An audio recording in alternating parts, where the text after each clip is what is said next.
Welcome back to another episode of Crystal's Hot Seat.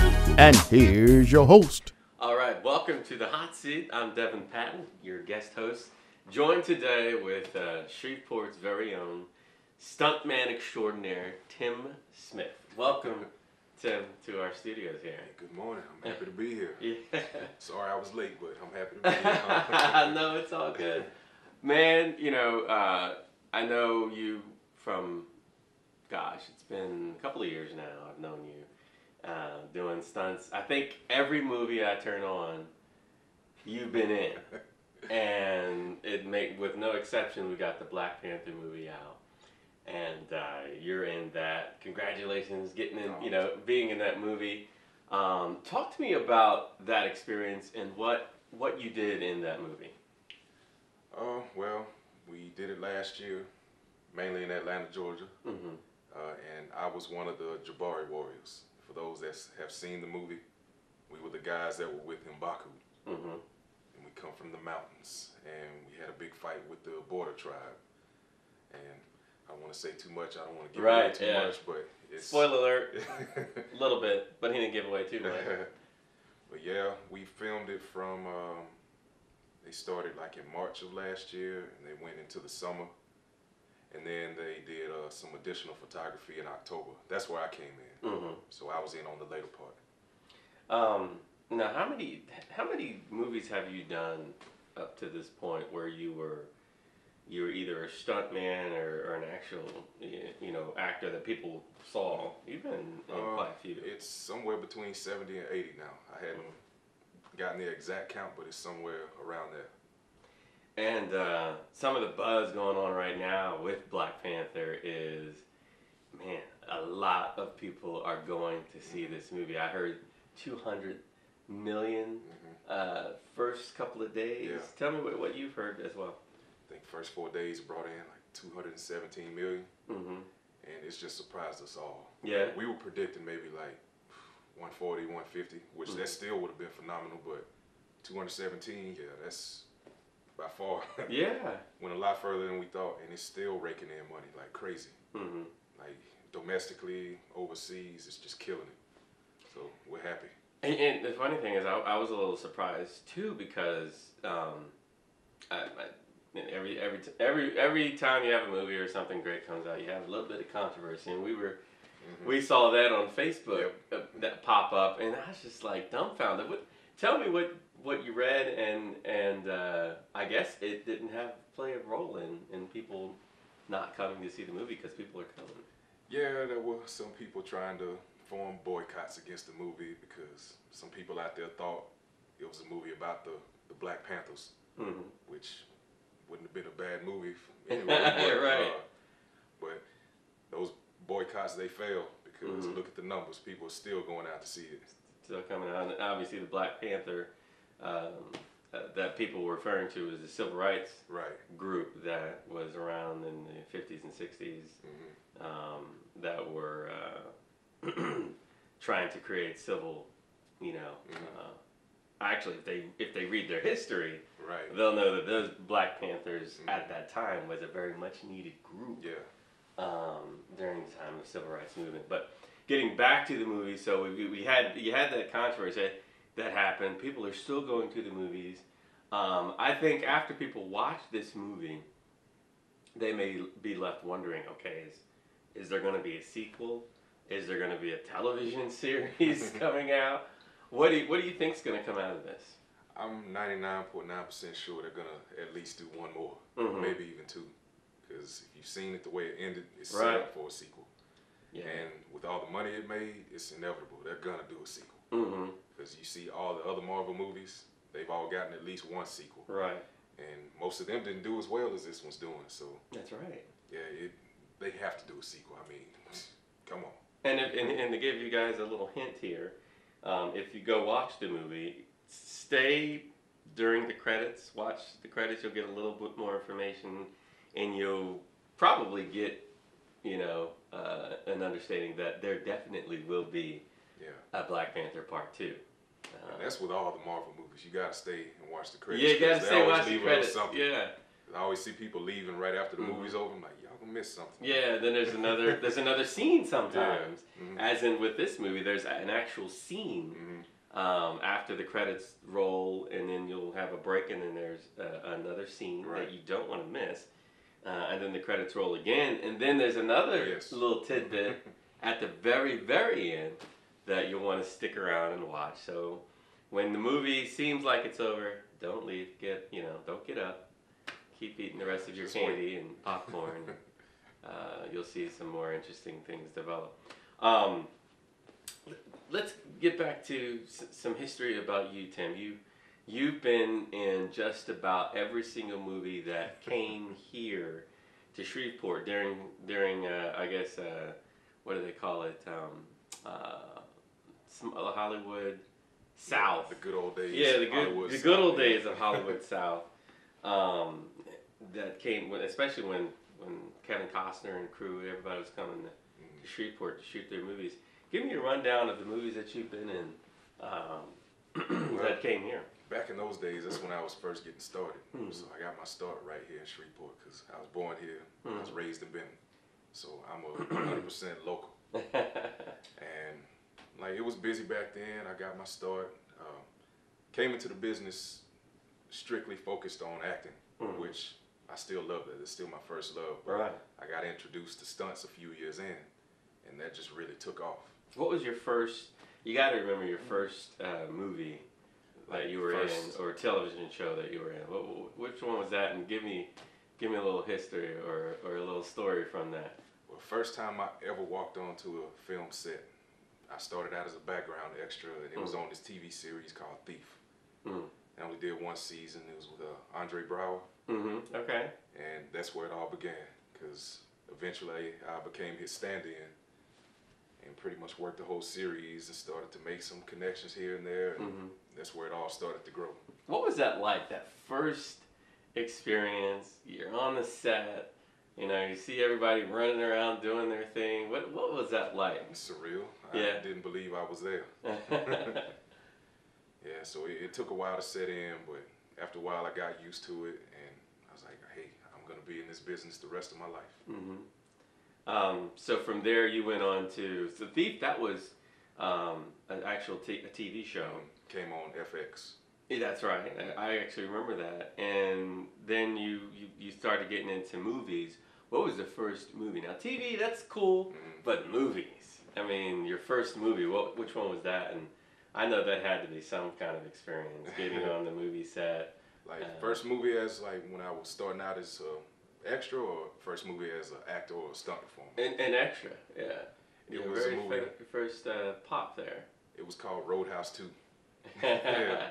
Sequel to the Patrick Swayze Roadhouse. That was also here. Was that Patrick, or was it? No. Was it another actor? It was another actor, because I don't think Patrick Swayze wanted to do another one. Who do you remember who that was? Roadhouse 2. I remember the villain's name.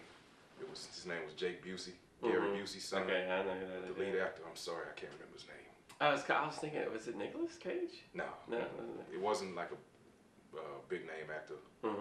But he's a guy that like you probably know his face, but not a household name. Right. What's that movie that you got in your early years that you were really like, okay, I'm really loving this? It was probably the first one that I got to do stunts on. It was a movie called Tekken. You ever heard of the video game? You're right, Tekken, yeah. Yeah. It's the first movie I did stunts on, and like from there, that's what I consider my real start. Because then from there, like I started to do more stunt work. I got a few acting jobs after that, and that's my day one. And that was April 1st, 2008. So my 10-year anniversary is coming up of being full-time in the business. And I think that if people look at the history of the movies that were being made in Shreveport, give a little bit of background. At the time after Katrina hit, is when a lot of directors and even Disney they needed a place to shoot, and they started coming up to Shreveport and Bossier. We had White House. Olympus Has Fallen. Olympus Has Fallen. That was done here. A number of Kevin Costner movies was done here. They even created that water tank that was used in The Guardian with Ashton Kutcher. It's actually still out there. And this was a hub for this was Little Hollywood. Yeah. Shreveport Bossier was Little Hollywood. How many movies or TV shows did you do when that was really happening? It was like it was obviously after 2005. Yeah. So 2006, 2007, those are big time years for this area. How many movies did you get to? Were you in during that time? Oh man, at least 10 of them that came through. Yeah.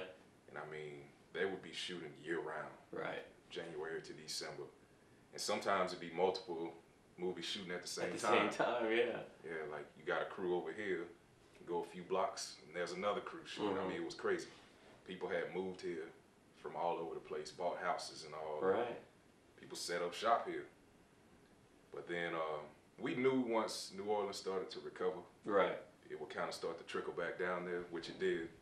What is the, I always wonder, what is the pull that New Orleans has that Shreveport and Bossier might not have? Well, one big factor is the travel to get there. They have an international airport. And it was always kind of hard to get people here because we have the regional airport and it's just hard to get flights. So I know that was a big factor. And then like New Orleans is New Orleans. Right. Like I don't like to compare Shreveport to New Orleans because they're two completely different places. Like we have our stuff, they have theirs. But New Orleans is worldwide known, so people want to go there to experience that. Right. Especially your big time actors, when they want to, if they have a choice, yes, to shoot somewhere, you want to go somewhere where, everybody knows about the Big Easy. That's the nickname for New Orleans. So, and they've got their casinos as well, just like Shreveport does. So, yeah, it did seem like after we got up to 2009. It started to really trickle back down south when New Orleans was recovering. Yeah, like 2009 through like 2012, it kind of slowed down. But like 2013 and on is where it just almost seemed to come to a stop. And then with the tax credit situation, I know you were part of the movement to try and keep those credits here because not only will you start to see movies and production go away from Shreveport, Bossier, but you'll see it go away from we're starting to see it migrate from Louisiana altogether because of the credits that were reduced, and those breaks that movie directors and television producers used to have. We fought hard for that. Yeah. What was that like? I mean, talk to me a little bit about what your group was able to do, and what was the name of your group? I don't remember the name, but I just remember we always wore red shirts every time we went to the state capitol.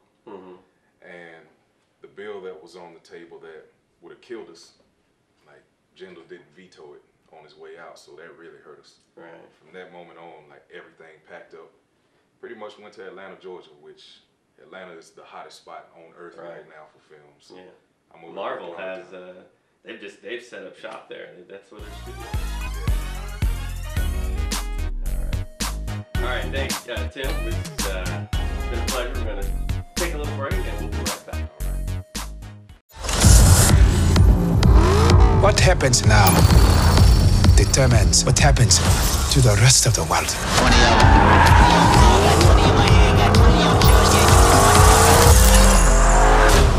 Let's go! Experience awe-inspiring performance in the 2018 Lexus LC 500. This never gets old. Experience amazing. See Marvel Studios' Black Panther in theaters February 16th. Since 1985, J&S Electronics has served the architects with superior electronics from transistors, resistors, and fuses. We carry HDMI cables and a wide selection of AV cables and connectors. We also have a large supply of batteries and tools to handle your projects. Need Cat 6 or CCTV systems? Call us at 318-631-8675 or come see us today at 6437 Greenwood Road. Special times or dinner time. It's all about the glass. Libby Factory Outlet. Glasses for every occasion.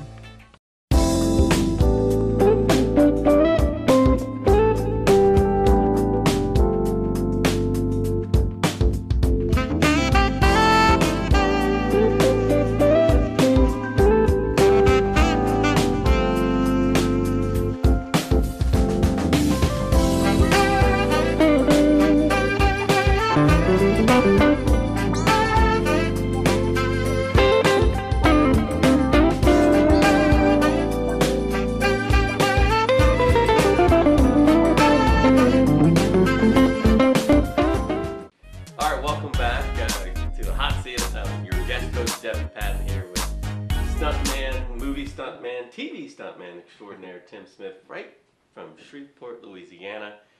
We've been having a good time just actually talking about some of the things that you've done. I'd say we were just talking about that one movie you were in called American Hero. I had no idea who was in this movie, and I'm just watching it. I think it was it's on Netflix, and there's Tim, and I'm like, Tim, you didn't tell me you were in this movie. And I was like, oh, let me check him out. And next thing I know, he's in the air. Flying up in the air, someone picked, Stephen Dorff had some powers. Yeah. Just threw him in the air and slammed him down behind some hotels. Like, I want to see some more. Tim, that was funny. It was interesting too. What was that? I guess that was definitely a scene needed for a stuntman. That needed a stuntman to do.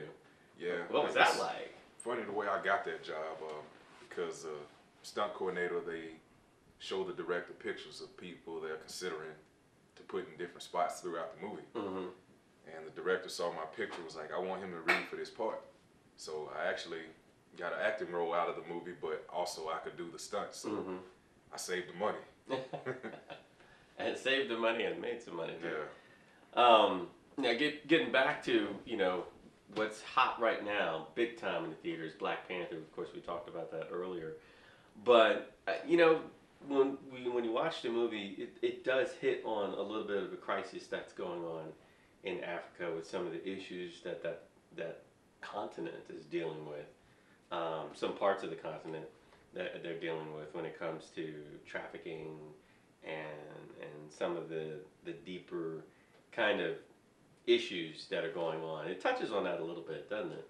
Yeah, like the movie, it's got all kinds of hidden messages in it. Mm-hmm. So that's why I think that's a big reason why it's doing so well too, right. Because it's not your typical just superhero movie. Mm-hmm. Like it's a movie that really touches you. Yeah. Because it talks to you. It's not like Captain America or any other ones where it's just fights and explosions the whole time. Mm-hmm. It's got stuff you can take home with you. Yeah, and I know from watching and reading about some of the issues Africa is dealing with. You have issues of people wanting to leave certain countries in Africa, so you have a migration from certain areas, and then within that migration you have warlords that are killing, and then there's refugee camps that sometimes get raided by these warlords. People trying to make their way to these refugee camps, and they get killed. Young children, women. There is an issue. There are a lot of issues that country is dealing with, and you almost wish there was a Black Panther, superhero that would just come and swoop in and save the day. And I think it does kind of give people a sense of, wow, wouldn't that be something if there was a Black Panther or some superhero that could save some of the people that are dealing with some of the issues there today that really need help. Yeah. So. And I know there's actually some groups here locally that are rounding up people and kids to go see that. What do you know about that? Yeah, I saw him on the news yesterday. It's a man here locally. His name is Ryan Williams, and he has raised money to take underprivileged kids from schools to go see the movie. And I just think that's awesome because he's done it here locally. I've been seeing it being done all over the country. So that's just how big this movie really is, because it's empowering young Black kids. Yeah. And even grown Black men like myself. Exactly, yeah. Because we went and saw it, and I walked out of there just feeling strong. Yeah. Or we did that, took a picture. And, I mean, there is something about when you see someone doing a movie like this and he looks like you. It does so many things. There's so many messages that not only, you know, from looking at him and seeing someone that looks at you, but there's a lot of messages that come from this movie, messages of empowerment, messages of if he can do this, I can do this, you know. And there's so many black, you know, actors in this movie, you know, giving African Americans a chance when, you know, so many movies you don't see, you know, a lot of people of color. And like, it's not just the Black Panther himself. I mean, the black women in this movie. Yes. That's who really started. Oh, the show. yes, yeah. And those they, ladies. yeah, strong black women in that movie. I mean, they were beating up everybody. So, and then it also gives you a glimpse of Africa and its beauty.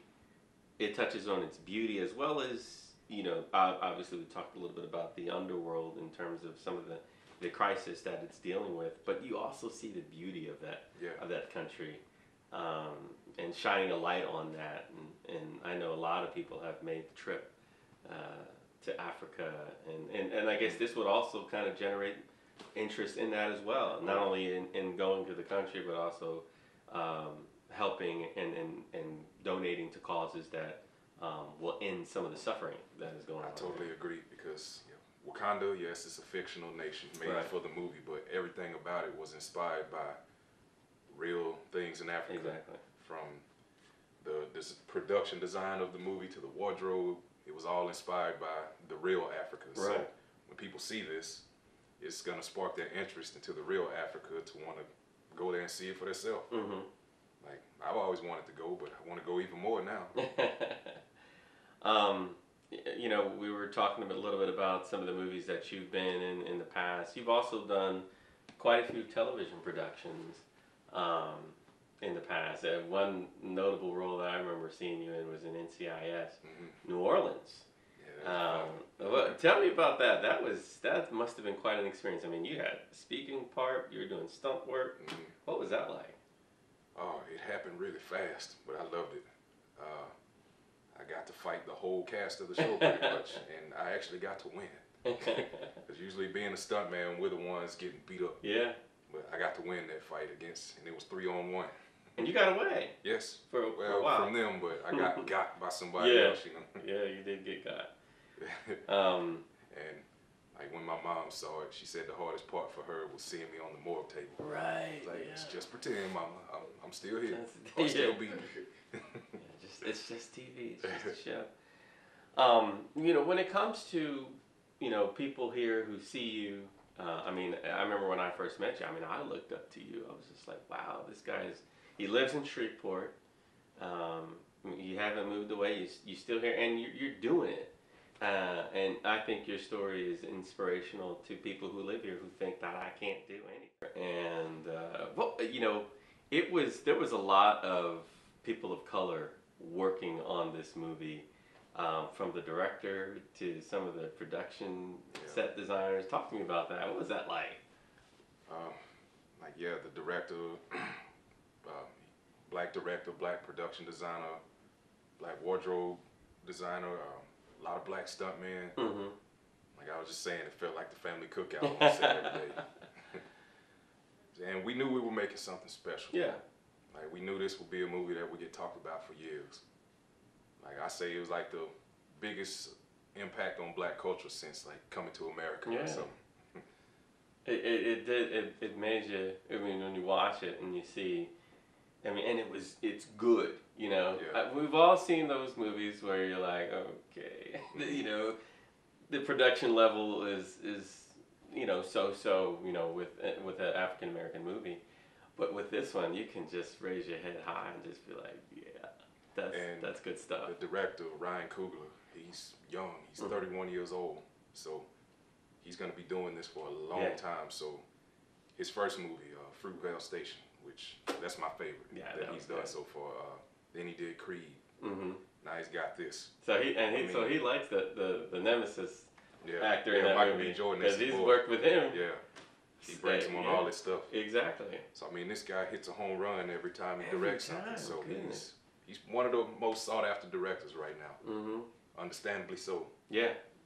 Yeah, we put together something really nice, especially with you in it. I hope to be one of his leads someday. Yeah. You know, that's the goal. Yeah, that'd be nice. That'd be good to see you, you know, taking control of the reins of a movie. You know, when it comes to Black Panther, we talked a little bit about the messages that are coming out. When you, from being in the movie and then watching the movie, what's a profound message that you really took from this movie?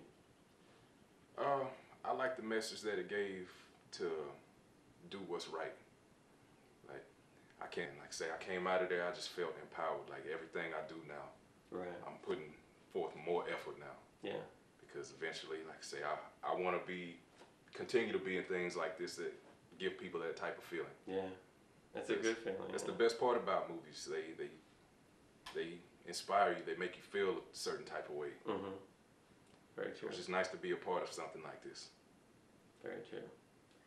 And it's interesting you say that, because I kind of got that message from watching the movie too. Yeah.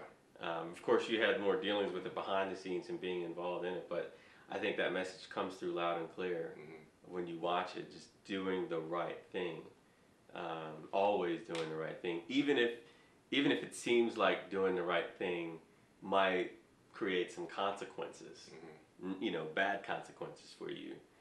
You know, you still do the right thing, because when it comes around full circle, you know, you benefit in the end as well as other people. You'll be able to sleep at night knowing you Exactly. did the right thing. No, you did the right thing. This is a kind of a side note, but let's talk about the number 4 jersey you have on. Oh man, yeah. Cowboys in the house. Dak Prescott. Another hometown hero. Yeah. Yeah, that's right. You think the Cowboys gonna make it next year? Yeah, we got all of that dirt out of the way that we had to deal with last year, so now we can just focus and play ball. There you go. And we're gonna be all right. Maybe they'll make a movie about Dak Prescott's life. I know they will someday. After he wins that Super Bowl, right? His life story is too Get that good. ring. Yep. I already know who's gonna play him. Who's that? The guy who played Cyborg in Justice League. Yeah. Like, he kind of looks like Dak Prescott, so whenever they make his movie, that's who's gonna be him. We were just talking about another movie that you're going to be in as we wrap things up here. That's coming out very soon. Another African-American inspired movie. Talk to me a little bit about that real quick. Shaft. Shaft. Yeah. Samuel L. Jackson's doing another Shaft. Almost 20 years later. Shaft 2. When do you expect that to come out? I know you. I think they are still filming the last part of it, so it'll be out early next year. Actually. Early next year. Shaft 2. Sam Jackson and Tim Smith. Our very own Tim Smith. Thank you for watching The Hot Seat here with your guest host today, Devin Pat.